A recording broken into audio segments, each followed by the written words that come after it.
Welcome back to Browns All Access. Nathan Segura, the legend Bernie Kosar. Now, one of the additions this offseason, the cornerback spot, was TJ Carrie, who came to the Browns as a free agent, played his college ball at Ohio University, and he's got a great story. Let's learn more about it in our Player Spotlight, brought to you by Fifth Third Bank.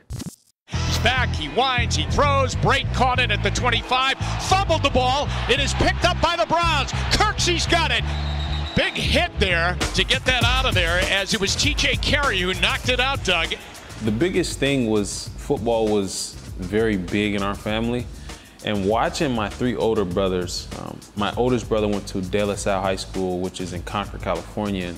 And I would always ask my brother before the game, Eric, can I be the ball boy? He'd be like, man, go ask coach. And so it was always fun being the ball boy, being the water boy, and just running on the field and having that excitement of going to the game to watch your older brother play, seeing the energy that was felt there.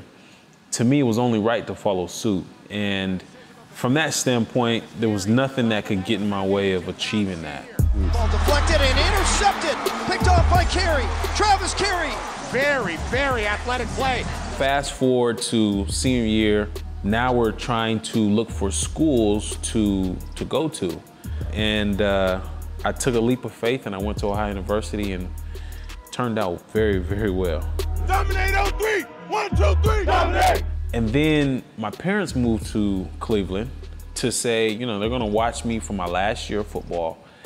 And we're sitting in draft night, and I'm thinking, like, it would be crazy if I went back to Oakland. And about 30, 40 minutes later, we got the call from Dennis Allen saying, do you wanna be a Raider? And we blew up. You know, we had so much fun that night. It was just so real. It was just something that you really couldn't imagine happening, right? How many times do you see NFL players get to play for their hometown? I mean, it's very few. And it's funny because about halfway through my last season in Oakland, me and my wife are talking about free agency, and we're talking to my agent, and we're just bouncing off questions, and I'm like, babe, it'd be crazy if we went back to Cleveland. And we jumped at it. And it's been a blessing ever since.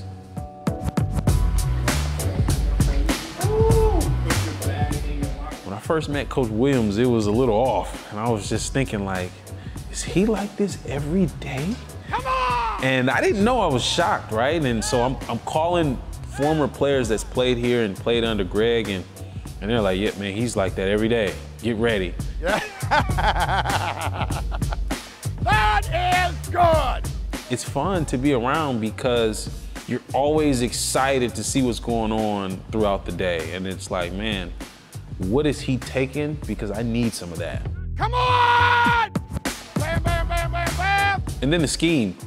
Coach Williams' scheme is very untraditional, I can say. It challenges your thought process of how you've played football for so long, right? And you think it's like, nah, this is not gonna work. But you're not in the mind frame that Greg is in. And I can say that he knows offenses so well that his scheme may seem off, it may seem unorthodox, but it works. That gives you the opportunity to go out there and play free. And so I had a lot of fun, and the transition so far has been great.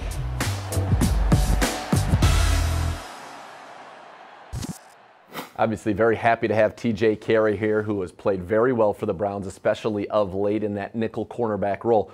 Clearly a huge fan of Greg Williams. And when you have a guy like TJ, and probably the whole defense that loves Greg Williams, now that he's the head coach, how important is it to have that kind of buy-in? I think the buy-in's imperative, but also the fact that Greg Williams talks so much about how the front end, the pass rush, has to play a part of the defense like the back end, the pass coverage. Injuries happen in the NFL. Having a veteran like TJ Carrie in there at halfway point of the season, when we've had some injuries like this, to have a veteran that could come in there, make plays, and hold his own, definitely a benefit for the Browns. It's huge. I mean, you think about last year, had the Browns lost 2 corners, it would have been a disaster. This year, you've already lost 2, and Money Mitchell and E.J. Gaines has missed some time, and this defense continues to play well, continues to take the football away, as they did twice on Sunday against the Steelers. Now, there's still 8 games left, Bernie. There's a lot of football left for this team to get rallied behind Greg Williams. What do you think should be the goals for this team in these final 8 games? I think to have a positive next 8 games, second half of the season. It is so imperative that from a player perspective and a coaching perspective, that they don't think about 7 games from now, 8 games from now, not thinking about December. What do I do today to put myself in a position that Sunday afternoon at 1 o'clock and the Kansas City Chiefs are going to be here, that I could be the best I could be to help this team win?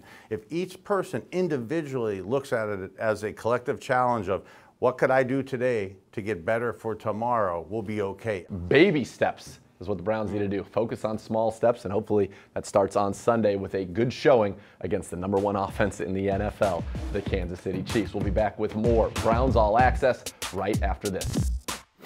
Offensive coordinator Freddie Kitchens was the starting quarterback for the Alabama Crimson Tide from 1995 to 1997.